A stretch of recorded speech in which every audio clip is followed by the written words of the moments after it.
speaking in the wake of those shootings. The Uvalde school shooting, where 21 people were killed, including 19 children. US President Joe Biden has called for Congress to ban assault weapons, expand background checks and bring in a number of other gun control measures. Speaking in a primetime address, the president warned representatives could not fail the American people again. This isn't about taking away anyone's rights. It's about protecting children. It's about protecting families. It's about protecting whole communities. Let's bring in Simon Jackman from the University of Sydney. Simon, shocking for us to read about the cemetery shooting today, the Tulsa medical shooting in the wake of Texas, but this is the point, that the regularity of this is shocking, that only the really extreme examples make major news, both in the US and around the rest of the world. But will this finally bring any sort of change, do you think? Joe Biden's clearly having a crack here. Look, no doubt he is, Tom. The two speeches he's given on gun violence in the last couple of weeks, including the one from just a few hours ago, I rate as two of the best speeches of his presidency. He is speaking with a passion and a sincerity that I think has some cut through in this moment. He signalled a lot of small bore initiatives, Tom, that I think he acknowledges the political reality of how hard it is to make progress on this issue, but are there some smaller ticket items, such as a red flag law, such as raising the age, and it sounds bizarre to Australian ears that you have to be 21 until you can buy a semi-automatic weapon. Things like that they will declare progress. But Tom, you're right. I think your characterisation of it, we only pay attention internationally to the truly horrific, where the casualty count gets up high, but every day in the United States there are what are technically mass shooting events. As Biden pointed out in his speech, and this is the power of it, Tom, a statistic that, as an expert on the United States, I'd grown kind of numb to. American children are more likely to die from gun violence than are American police or American members of the American military, such as the pervasive nature of this low-level, sometimes medium and high-level slaughter of American young people in their schools, in their communities.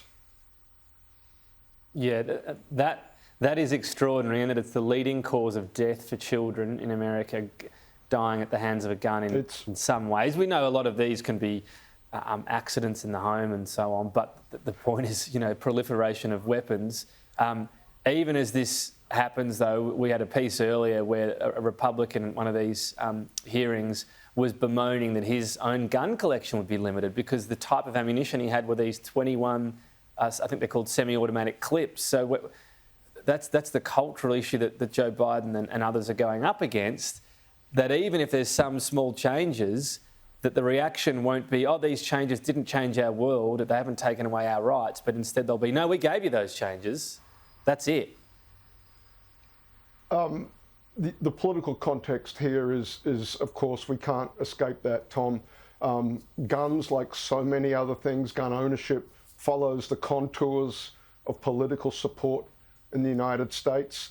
Moreover, we've got the upper house of the American Congress. Its Senate, like the Australian Senate, has hardwired into it disproportionate representation from smaller states. So just as Tasmania and New South Wales have 12 senators each, California has 2 senators, but so do the Dakotas, so do the small farm states, where gun and gun culture is very different to what it is, say, in California or New York. So Biden, I think, understands, and a veteran of the Senate himself, understands the political reality. What is encouraging, though, Tom, is that Mitch McConnell has delegated a number of his senators, Republican senators, to work across the aisle, because I think the tide might finally be changing, Tom, that something you just can't sit on your hands, the usual holding lines from the NRA, thoughts and prayers, the only thing that stops a bad person with a gun is a good person with a gun.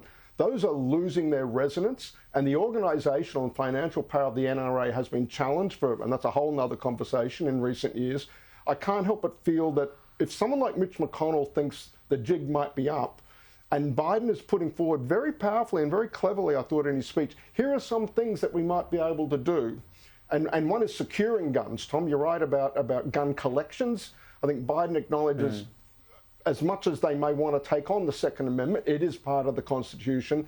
But what are some small ball things, and pardon that terrible pun, what are some small ticket items they might be able to do to make some progress on this issue? And I just feel as though there may be some straws in the wind, the fact that Republicans seem to be playing ball on this, and see where we land as we head into an election summer in the United States with midterm elections in November. Yeah.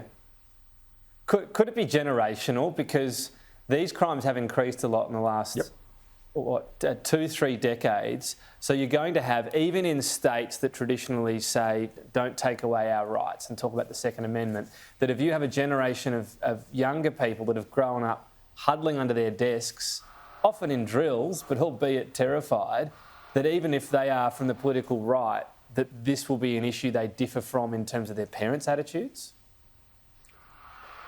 Tom, I can't help but wonder, we just had an election here in Australia where teal candidates, so-called teal candidates, really went hard in particular pockets of the country where they thought, and made the argument successfully, that the Member of Parliament, a member of one of the major political parties, was out of step with the electorate on one or two key issues, climate perhaps chief among them, say.